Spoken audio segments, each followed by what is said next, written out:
with the national agenda for this incoming Congress. In the election, voters maintained Republican control of the House. You might remember where you were that night watching Steve at the big board, and they put Republicans in charge of the Senate.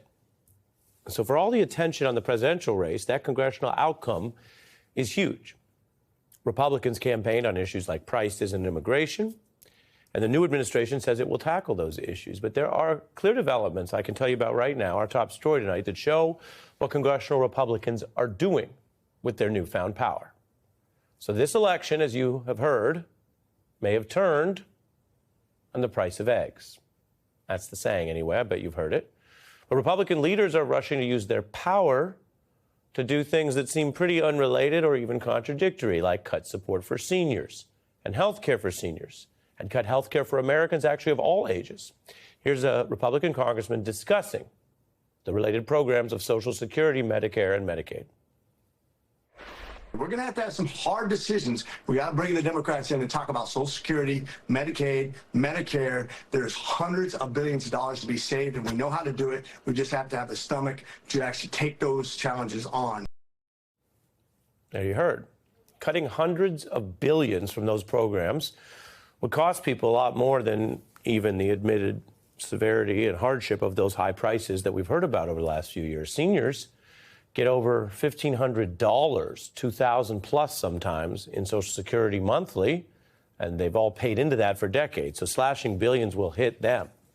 Republicans won the House by just about 5 seats or so. Trump won by 1.5 points, a narrow margin that would not seem to be a wide mandate for, say, just completely gutting the safety net. And while we're talking mandates, the mandate for supporting these programs is higher than the support for Trump last month or for other politicians like Kamala Harris. Indeed, responding to this economy election by cutting programs that help people through a tough economy would seem like a contradiction. And even Republicans, before they get going, before they even take charge next month, are already concerned about the political downside of these kind of cuts, given that 70 million Americans are under these programs. So that's part of the Republican plan. And what would the Republicans do if they actually did cut these billions out of the budget? Well, they're very clear on that. They would move them from these working class seniors to the ultra wealthy, with more tax cuts modeled on Trump's first-term tax cuts, which have sometimes so distorted the tax code that working class Americans pay higher rates than the billionaires, or the billionaires pay less than the working class. However you say it, that's pretty wild. Now, there are billionaires who back both parties. That's just a public fact. So the idea here is not that any billionaire involvement in politics is automatically bad, but it's worth noting that Democrats, while they've struggled with criticism that they're not doing enough for labor or the working class, we are living through a real-world test of this. Over the past 4 years, the Biden-Harris administration, these billionaires who backed Democrats didn't get a new big tax break. And the safety net programs I just mentioned were not slashed these past 4 years. So the economic contrast is clear, even if taxes and the annual rates people are paying are not always as top of mind as the price of eggs. Now, Trump may mislead about his margin.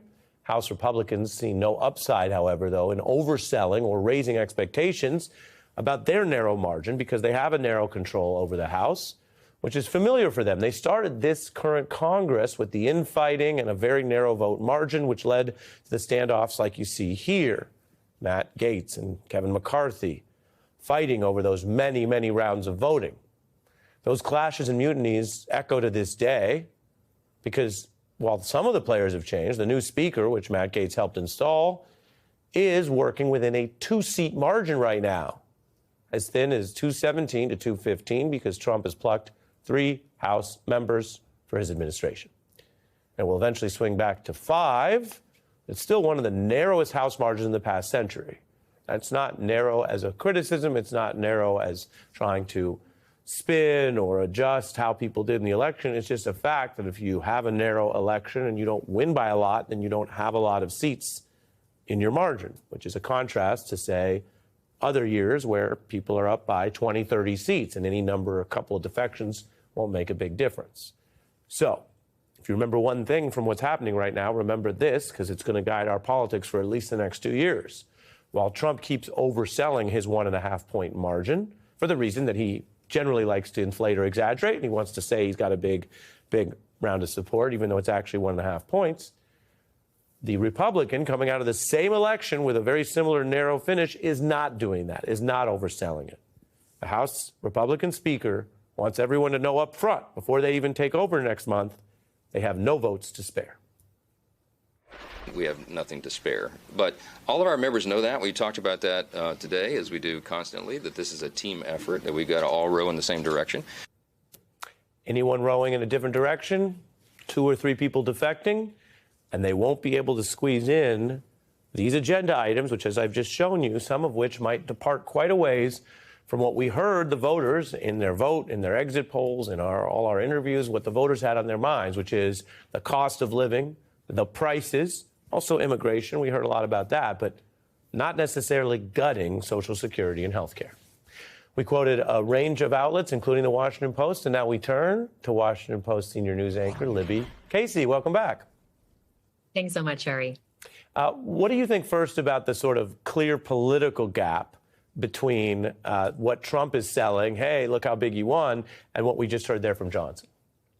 Yeah, I mean, that margin that you laid out is so thin. And you have to remember the last Congress that Speaker Johnson eventually inherited and led was, by any objective metric, very dysfunctional. And it only took a couple of members to topple Speaker McCarthy and create real chaos. Johnson had to rely on Democrats to help them out at times. And now we are facing a very different situation.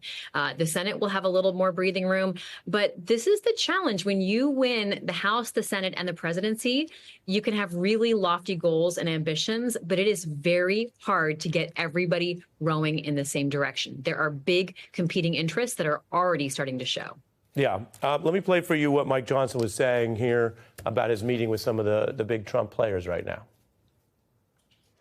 We want to take a blowtorch to the regulatory state. And I think what Elon and Vivek have in mind can help us in that regard. And so I invited them both to come to the Hill because we want to get everybody together that has that same mindset. We'll be inviting all the Senate and House Republicans together to a big sort of brainstorming session because we need to do that early in the process so we can formulate what the actual plans are. What do you see as what Johnson is trying to navigate, what expectations he's managing, which I mentioned, and then the part of his caucus that wants tax cuts and Social Security cuts and all of that, again, with a backdrop where people have been promised something else out in the country? Yeah, so Donald Trump has said he won't cut Social Security. We've heard that before from him. We're talking about Medicare and Medicaid. It's going to be hard to go to voters and say you're going to have to hit increased checks. You're going to have to do a work for increased SNAP benefits or, prove yourself when they're offering tax cuts for the wealthy. Some of this actually comes out of the playbook, Ari. You won't be surprised of Project 2025. They laid out in there trying to increase the work benefits, the work requirements for things like SNAP, food stamp benefits.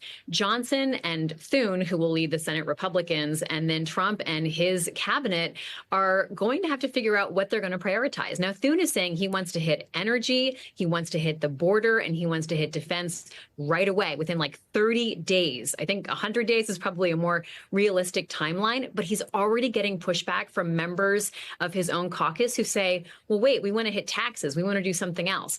And when you look at the government, and we can talk about DOGE and the efforts to try to make more government efficiency, the big spenders are things that are very hard to touch. We're talking about those benefits that Americans receive. We're talking about the Pentagon. Some of the proposals I'm hearing are, it's a lot of money for me and you, like $1 million here and $1 million there, but it's small in terms of the government.